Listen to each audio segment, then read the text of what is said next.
ओम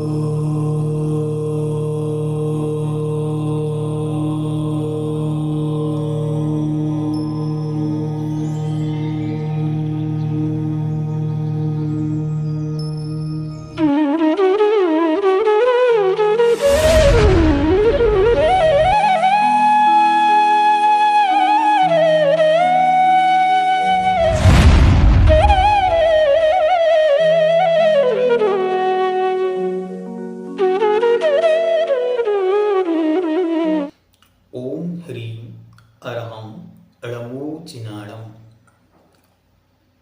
जैन सिद्धांत प्रवेशिका अध्याय 1 प्रश्न नंबर 26। परोक्ष प्रमाण किसे कहते हैं? प्रमाणों का विषय चल रहा है। सबसे पहले प्रत्यक्ष प्रमाण की चर्चा अच्छी तरह हुई। अब प्रश्न 26 से परोक्ष प्रमाण की चर्चा प्रारंभ होगी।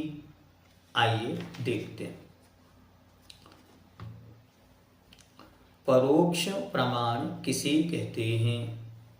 जो दूसरे की सहायता से पदार्थों को स्पष्ट जानता है उसे परोक्ष प्रमाण कहते हैं। पराः अक्षः इति परोक्षः। तो जो अक्ष मतलब आत्मा से पर होता है, भिन्न होता है, अलग होता है, उसे कहते हैं परोक्ष। तो परोक्ष किससे होता है? तो मन और इंद्रियों से, मन और इंद्रियों के निमित्त से यह होता है। फिर परोक्ष प्रमाण के कितने भेद हैं? तो परोक्ष प्रमाण के 5 भेद हैं। स्मृति, प्रत्यभिज्ञान, तर्क, अनुमान और आगम। अच्छी तरह देखें, ये बहुत सुंदर विषय है। इसका हम रोज प्रयोग करते हैं लेकिन जानते नहीं कि इनके टर्म्स क्या हैं। ये जैन टर्म्स या न्यायिक शब्द, नए के शब्द, दर्शन के शब्द हैं, लेकिन ये डेली यूज की बातें हैं। पहला है स्मृति, जिसे हम सामान्य भाषा में कहते हैं याद। फिर दूसरे नंबर पर प्रत्यभिज्ञान। प्रत्यभिज्ञान क्या होता है? सामने किसी चीज को देखकर याद करना। तर्क, तर्क मतलब क्या होता है? तर्क मतलब होता है किसी भी वस्तु के विषय में विचार विमर्श करना। अनुमान क्या होता है? किसी वस्तु को देखकर अनुमान लगाना। और आगम, आगम मतलब होता है ग्रंथ, धर्म, शास्त्र। ठीक, तो ये सब चीजों का प्रयोग हम प्रतिदिन करते हैं क्योंकि हम परोक्ष ज्ञानी हैं अच्छी तरह।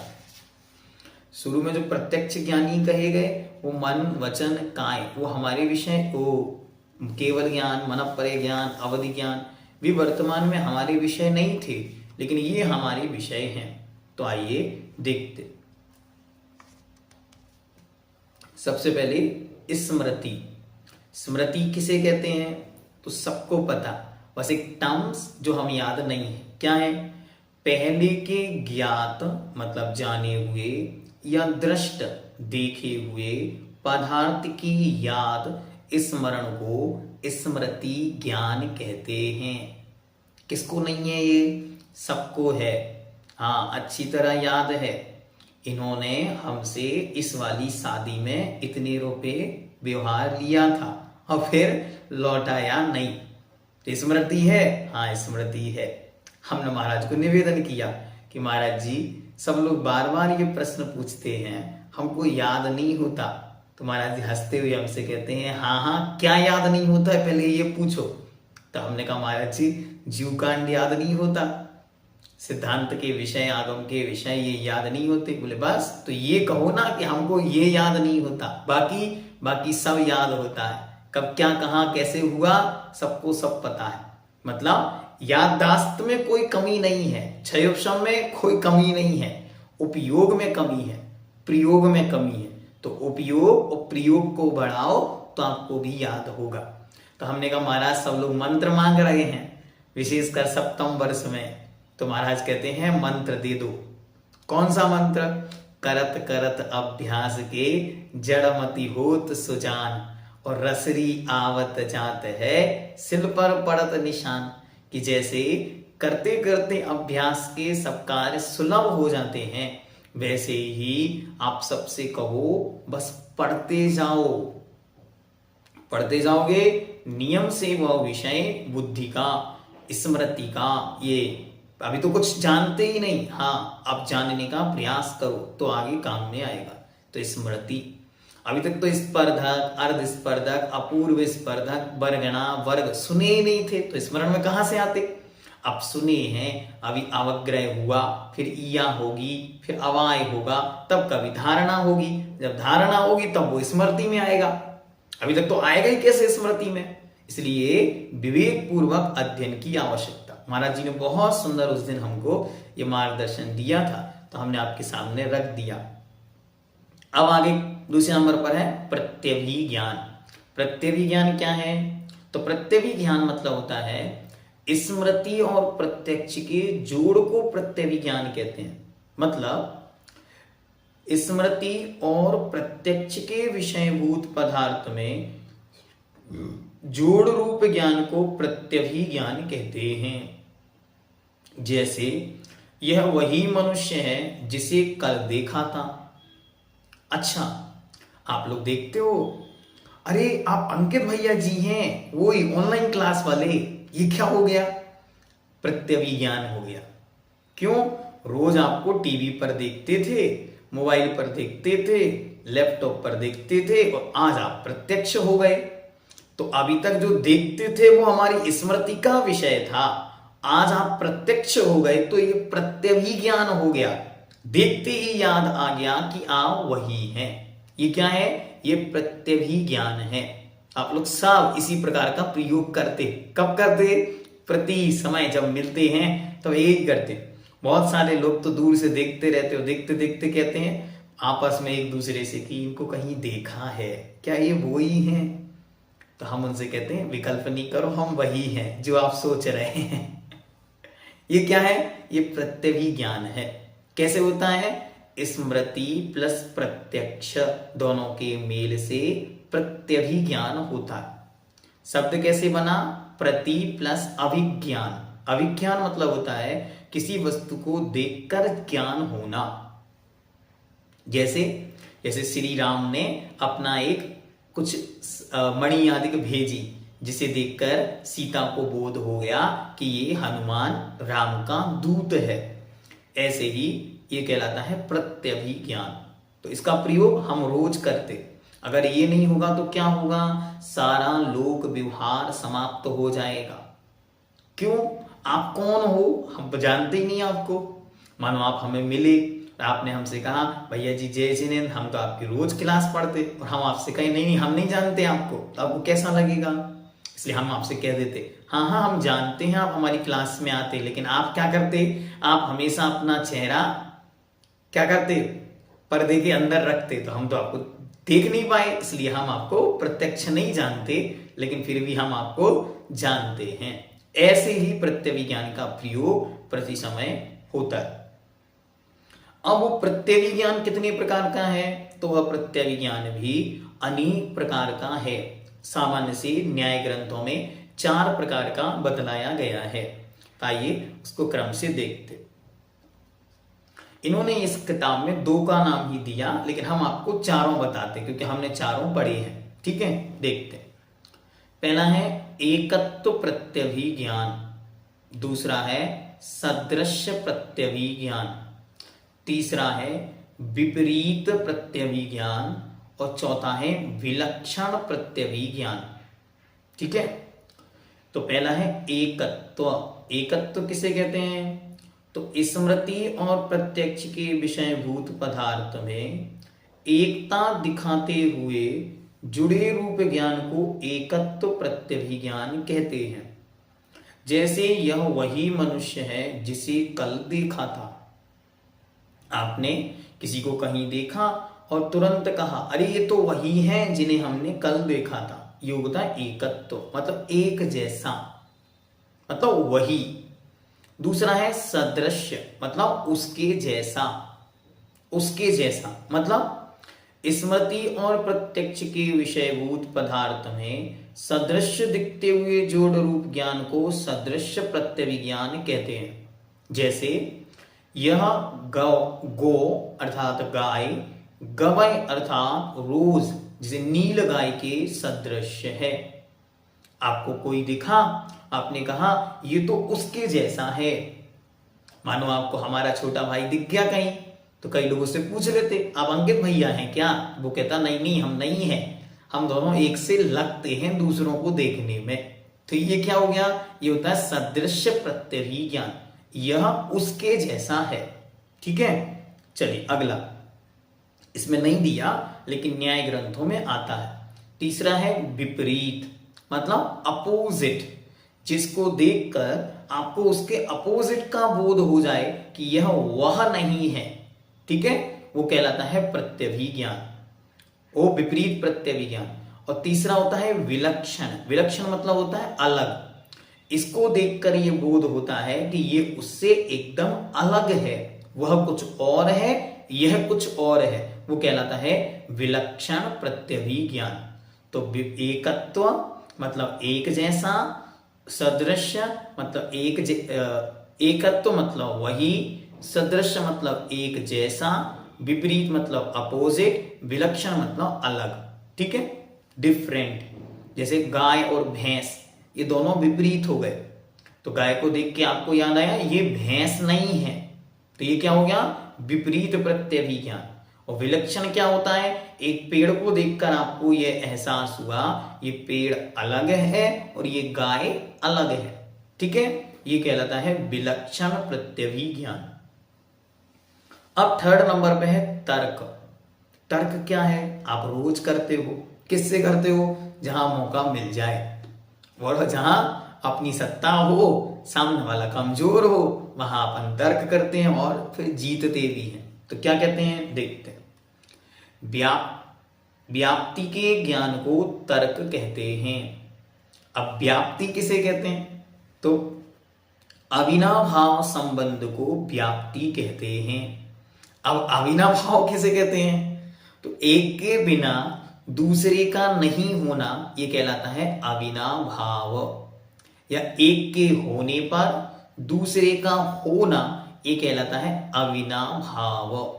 ध्यान से, जिसके होने पर जो हो वो कहलाता है अविनाभाव, या जिसके नहीं होने पर जो नहीं हो उसे कहते हैं अविनाभाव। तो व्याप्ति किसे कहते हैं? अविनाभाव संबंध को व्याप्ति कहते हैं। और व्याप्ति के जो ज्ञान है उसे तर्क कहते हैं। अब कैसे होता है इसको विस्तार से आगे उदाहरण के माध्यम से देखेंगे, फिर हम आपको समझाएंगे तो आपको एकदम से समझ में आ जाएगा। अविनाभाव संबंध किसे कहते हैं? जहां जहां साधन, साधन मतलब हेतु, कारण हो, वहां वहां साध्य का होना, साध्य मतलब जिसे हमें प्राप्त करना, उसका होना, और जहां जहां साध्य नहीं हो वहां वहां साधन के नहीं होने को अविनाभाव संबंध कहते हैं। जैसे जहां जहां धूम अर्थात धुआं है वहां वहां अग्नि है, और जहां जहां अग्नि नहीं है वहां वहां धुआं नहीं है। ध्यान से, जहां जहां धुआं है वहां वहां अग्नि है, नियत हो गया तो ये कहलाती है व्याप्ति, ये कहलाता है अविनाभाव संबंध। अविनाभाव संबंध किन किन में है? अविनाभाव संबंध हुआ धुआं और अग्नि में, और इनके माध्यम से जो व्याप्ति हुई उससे हमको ये प्राप्त हो गया कि दूर से हमने देखा और हमने ज्ञान लगा लिया कि यहां पर इस प्रकार की स्थिति बनी हुई है। वैसे ही जहां जहां जो नहीं है उसके विपरीत में वह नहीं होता। ठीक है, अब साधन किसे कहते हैं? जो शब्द यहां पर आए उसी को वो आगे बतला रहे। तो साधन किसे कहते हैं? जो साध्य के बिना नहीं होता। जैसे अग्नि का हेतु अर्थात कारण साधन धूम है, तो धूम के बिना अग्नि नहीं होती, इसलिए वह उसका साधन बन गया। साध्य किसे कहते हैं? साध्य मतलब होता है जिसे हम प्राप्त करना चाहते हैं। अच्छी तरह समझना, जिसे हम प्राप्त करना चाहते हैं वो कैसा होता है, तो कहते हैं पहले तो वो इष्ट होना चाहिए, दूसरा वो अबाधित होना चाहिए, और तीसरा वो असिद्ध होना चाहिए, उसे हम साध्य कहते हैं। ये अच्छे विषय, बहुत अच्छा। न्याय जब पढ़ते हैं परीक्षा मुखादिक तो इसको पढ़ने में बहुत मजा आता। क्या कहते हैं, तो पहला है इष्ट। इष्ट मतलब वो हमें प्यारा होना चाहिए, तब तो ही हम उसे प्राप्त करने के लिए कोई कोशिश करेंगे। हम तर्क करें, हम वितर्क करें और बाद में कहें नहीं नहीं हमको पसंद नहीं है ये, तो पसंद नहीं तो इतनी देर से क्यों दिमाग खराब कर रहे थे। तो मतलब क्या, जो हमें इष्ट हो, वादी और प्रतिपादी जिसको सिद्ध करना चाहें। वादी मतलब एक पक्ष का व्यक्ति और प्रतिवादी मतलब विपक्ष का व्यक्ति, तो दोनों जिसके लिए इष्ट मानते हो, दोनों जिसे चाहते हो, उसी की तो सिद्धि करेंगे। जब चाहेंगे नहीं तो फिर सिद्धि किसकी, विवाद किस चीज में, तो विवाद तो कोई रहेगा ही नहीं जब आप उसको सिद्ध करना ही नहीं चाहते। तो आप उसे सिद्ध करना चाहते हैं तो अच्छी तरह पहले वह कैसा होना चाहिए, इष्ट होना चाहिए, तभी वह आपका साध्य होगा, अन्यथा वह आपके लिए साध्य नहीं होगा। ये अच्छी तरह से ध्यान में रखना। फिर नेक्स्ट कहते हैं वो कैसा होना चाहिए, अबाधित। अबाधित मतलब जो दूसरे प्रमाण से बाधित नहीं होता, जैसे अग्नि का ठंडापन प्रत्यक्ष से बाधित है, इस कारण यह ठंडापन साध्य नहीं हो सकता, बाधित नहीं होना चाहिए। आपने कहा और सामने वाले ने तुरंत कह दिया, ये क्या कह रहे हो। मानो बसंती जी कहती हैं आज हम सिद्ध करेंगे कि यहां अग्नि है, और इन्होंने कहा हमारे भीलवाड़ा में तो अग्नि ठंडी होती है, तो तुरंत वहां पे कांता जी खड़ी होंगी, कहेंगी नहीं नहीं ऐसा नहीं होता, आप गलत बोल रही हैं। तुरंत आकांक्षा जी कहेंगे नहीं नहीं हमारे यहां भी ठंडी अग्नि नहीं होती।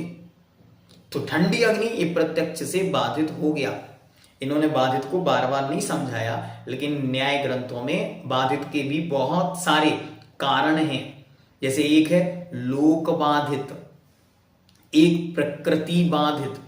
लोक बाधित देखो बहुत अच्छा उदाहरण, बहुत मस्त, आप लोगों को बहुत अच्छा लगेगा।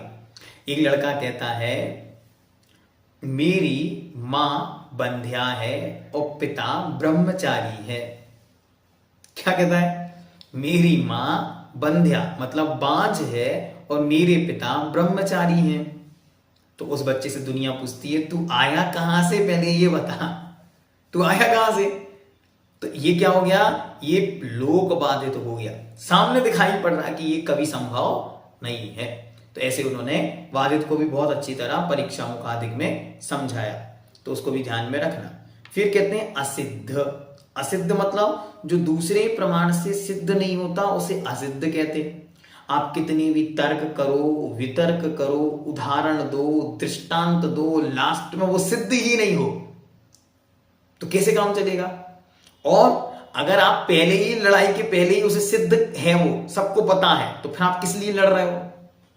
तो आपकी लड़ाई के पहले वो असिद्ध होना चाहिए, मतलब जगत में वो प्रसिद्ध नहीं होना चाहिए। जब वो सबको पता चल गया है तो फिर आप किस लिए सिद्ध कर रहे हो। जैसे एक बार मानो हमने आप सबको बुलाया, एक कैंपस में सब आमंत्रित थे, 12 वर्षीय स्वाध्याय पाठ्यक्रम, 7th वर्ष के सब महान स्वाध्यायी व्यक्तित्व वहां पर सब प्रत्यक्ष उपलब्ध हुए।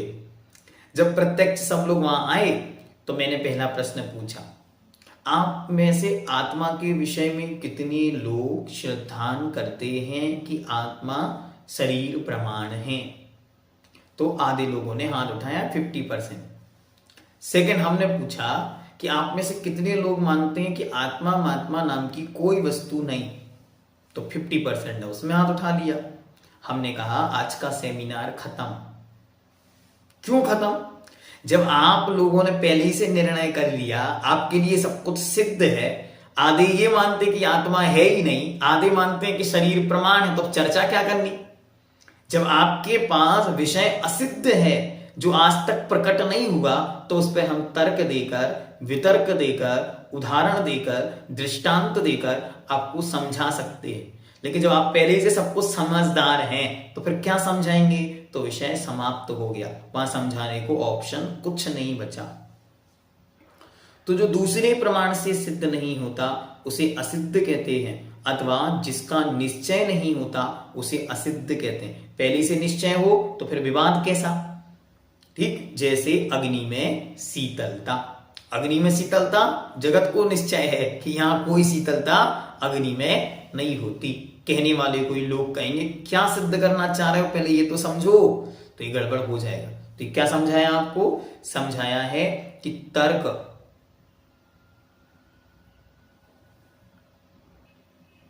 तो अच्छी तरह हमने तर्क समझा। तो तर्क क्या है? व्याप्ति के ज्ञान को तर्क कहते हैं। व्याप्ति किसे कहते हैं? तो जिसमें अविनाभाव संबंध होता है, मतलब एक के होने पर जो हो अथवा एक के नहीं होने पर जो नहीं होता, उसे कहते हैं व्याप्ति, अविनाभाव संबंध। तो अविनाभाव संबंध को व्याप्ति कहते हैं, और व्याप्ति के होने पर जो होता है वो आपका अच्छी तरह होता है तर्क। तो आप तर्क से किसी भी बात को अच्छी तरह से सिद्ध कर सकते हैं। ठीक है, अब अगला क्या है? तो अगला है अनुमान। परोक्ष ज्ञान में अगला ज्ञान है अनुमान ज्ञान। अनुमान क्या है तो बतलाते हैं। साधन से साध्य के ज्ञान को अनुमान कहते हैं। साधन से साध्य के ज्ञान को अनुमान कहते हैं। जैसे धूम, धुएं से अग्नि का ज्ञान। आपने देखा वहां धुआं है तो वहां अग्नि होगी, ये कहलाता है अनुमान। जहां आप गए, बड़ी सुंदर खुशबू आ रही, किसकी खुशबू है? हाँ, आज तो रसगुल्ले बन रहे हैं। आप कहीं से गुजर रहे हैं, गर्मी बहुत है, फिर भी ठंडी ठंडी हवाएं आ रही, पास में कहीं नदी है, तालाब है, ये क्या है? ये कहलाता है अनुमान। कैसे हुआ? साधन से साध्य का ज्ञान होना। तो आप पूछेंगे कि तर्क और फिर अनुमान में क्या अंतर है? तो तर्क में हमें प्रत्यक्ष में वो दिखे आवश्यकता नहीं, हम मात्र अपने तर्कों पर उसे सिद्ध करते हैं। लेकिन अनुमान में वो प्रत्यक्ष में वैसी परिस्थिति उपलब्ध होने पर हम उसका ज्ञान करते हैं। अब अंतिम प्रमाण क्या है? आगम। तो आगम क्या है तो देखते हैं। पृष्ठ नंबर 13 पर, प्रश्न नंबर 73 नंबर पर आगम प्रमाण कहा, क्योंकि यहाँ पे पांचों तैयार हो जाएंगे। फिर उसके बाद हम जो विषय इसके विपरीत में आते हैं हेत्वाभास रूप में, उनका विषय आगे अलग से लेंगे। ठीक है, तो ये विषय अपना कंप्लीट हो जाएगा। तो क्वेश्चन नंबर 73, आगम प्रमाण किसे कहते हैं? तो आप्त के वचन आदि से उत्पन्न हुए विश्व पदार्थ के ज्ञान को आगम कहते हैं। ध्यान से, आप्त के वचन आदि से उत्पन्न हुए पदार्थ के ज्ञान को आगम प्रमाण कहते हैं। मतलब जो ग्रंथों में आप्त पुरुषों मतलब वीतरागी अरिहंत महाप्रभु के पवित्र वचनों से जो हमें प्राप्त हुआ है उसे हम कहते हैं आगम। आगम शब्द कितना सुंदर है। तो आगम शब्द बना है आ प्लस ग प्लस मा।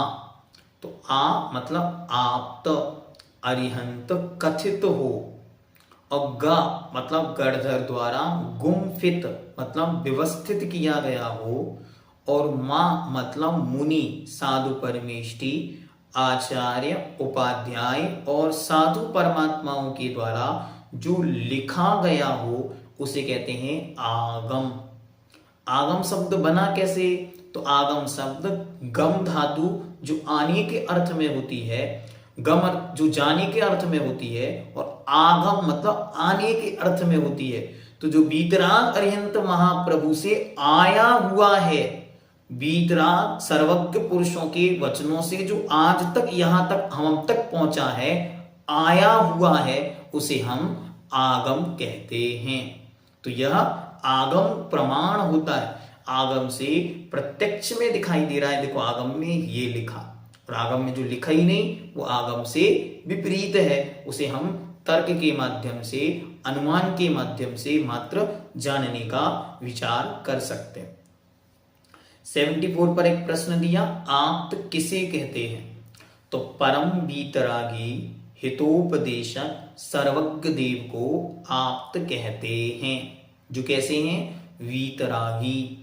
राग द्वेष आदि 18 प्रकार के जो दोष हैं, इन दोषों से वो रहित हो गए हैं। क्यों? अगर उन्हें राग होगा तो क्या करेंगे? वो देखेंगे अच्छा ये औरंगाबाद से हैं तो इनको अलग से उपदेश देना है। क्यों? ये मराठी बंधु है, और ये भीलवाड़ा से हैं तो ये कौन है? ये अलग बंधु हैं। ये कौन है? ये अलग प्रकार के लोग हैं। ये कौन? खंडेलवाल हैं। हाँ, तो इनको अलग उपदेश देना है, तो ये राग आ जाएगा। फिर अच्छा इनसे हमारी नहीं बनती तो ये द्वेष बुद्धि आ गई। तो जहां राग और द्वेष होगा वहां उपदेश में समीचीनता नहीं होती। इसलिए सबसे पहला लक्षण कहा वक्ता का, वो वीतरागी हो। वीतरागी होगा तो क्या होगा? ना में उनको कोई राग नहीं होगा। तो जब राग नहीं होगा तो वे अच्छी तरह क्या करेंगे? हित का उपदेश देंगे। वो हित किसका? सबका हित। उनके हित में कोई भी एक भी छूटेगा नहीं। उनका हित ऑप्शनल नहीं होगा कि ऑप्शनल हो, नहीं, वे सबके हित की बात हमारे सामने रखते हैं। चाहे वो भील हो, चाहे वो चांडाल हो, चाहे वो मेढक हो, चाहे वह नाग हो, चाहे वह गाय हो, चाहे वह सिंह हो, चाहे वह नारकी हो, सबके कल्याण का उपदेश जहां है वो हितोपदेशी।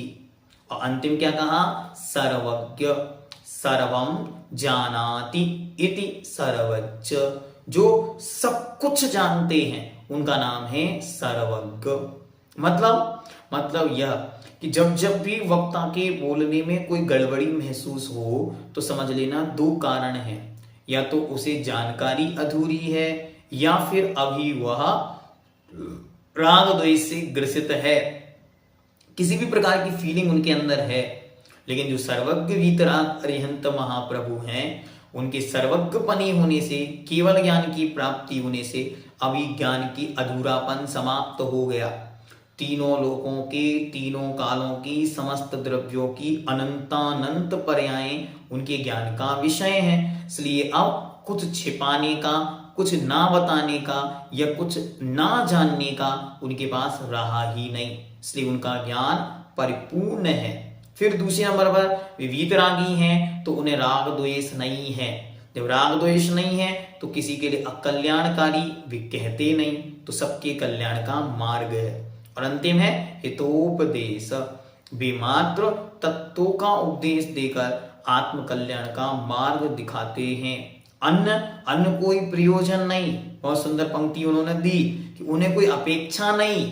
वे तो जैसे मूर्जः किम अपेक्षते, जैसे मृदंग कोई अपेक्षा नहीं करती, ऐसे वे वीतराग भगवान भी कोई अपेक्षा नहीं करते, मात्र जगत कल्याण के लिए उपदेश देते। इसलिए उनका आगम प्रमाण है, उनका वचन ही उनका शासन है, उनका वचन ही प्रमाण है। तो इस प्रकार यह 5 प्रमाण हुए। ये पांचों हमारे पास उपलब्ध हैं, हम इनका प्रयोग करते हैं और निरंतर अब अच्छी तरह जब प्रयोग करें तो याद रखें। ये क्या है? आज हमको याद आ गया स्मृति, इसको देखकर याद आ गया प्रत्यभिज्ञान। अच्छा ऐसा हुआ होगा तो ऐसा होगा तर्क। फिर तुरंत वहां धुआं उठ रहा है, मतलब आग लग गई क्या, देखो देखो भागो, अनुमान। और ये वीतराग भगवान के आगम में ऐसा कथन नहीं मिलता, ये आगम प्रमाण। ऐसा मिलता ये प्रमाण। क्योंकि आपको 5 प्रमाण अच्छी तरह याद हो गए, आप सब बहुत अच्छी तरह ज्ञान के 6 विषयों का प्रयोग कर रहे हैं। अब बहुत सारी चीजें इसके बीच में आई हैं, हेत्वाभास आदि, वो आपके सामने अगले सत्र में, अगली कक्षा में आपको रखेंगे। कुछ शब्द यहाँ पे आए थे, उन शब्दों को एक बार फिर से देखते। पहला शब्द है व्याप्ति। व्याप्ति क्या है? तो व्याप्ति मतलब है अविनाभाव संबंध को कहते हैं व्याप्ति। वह व्याप्ति भी 2 प्रकार की, एक नेगेटिव होती है, एक पॉजिटिव होती है। मतलब एक के होने पर हो वो पॉजिटिव और एक जो नहीं होने पर नहीं हो वो नेगेटिव। इससे हमें तर्क की विषय में बहुत आनंद के साथ समझ में वस्तु आती है। फिर उसके बाद साधन। साधन मतलब होता है कारण, जिसके माध्यम से हम साध्य मतलब लक्ष्य तक पहुंचते हैं उसे कहते हैं साधन। जैसे धुएं से हम अग्नि तक पहुंचते हैं। फिर साध्य। साध्य मतलब होता है हमारा लक्ष्य, जिसे हम पाना चाहते हैं, जिसे हम सिद्ध करना चाहते हैं, उसे कहते हैं साध्य। तो साध्य कैसा होना चाहिए? तो उसके 3 विशेषताएं हैं। पहला वह इष्ट होना चाहिए। जब आपको वो प्रिय होगा तो आप उसको सिद्ध करने के लिए बहुत सारे तर्क ढूंढेंगे। जब वो आपके लिए प्रिय होगा तो फिर आप उसका पक्ष लेने के लिए बहुत अच्छी तरह अग्रसर होंगे। दूसरे नंबर पे कहते हैं वो अबाधित होना चाहिए, बाधा को प्राप्त नहीं होना चाहिए। न प्रत्यक्ष से बाधित हो, न लोक से बाधित हो, न आगम से बाधित हो, न ही किसी अन्य चीज से वो बाधित हो। ठीक। फिर कहते हैं असिद्ध, और अभी तक वो असिद्ध होना चाहिए, तब तो आप उसे सिद्ध करोगे। वो पहले ही से सिद्ध होगा तो फिर क्या सिद्ध करोगे। इस प्रकार से यह आपके सामने विषय को रखा। अब आपके सामने आगे जो कुछ इसमें हेत्वाभास का विषय है वो अगले सत्र में रखेंगे। ओम सिद्धम।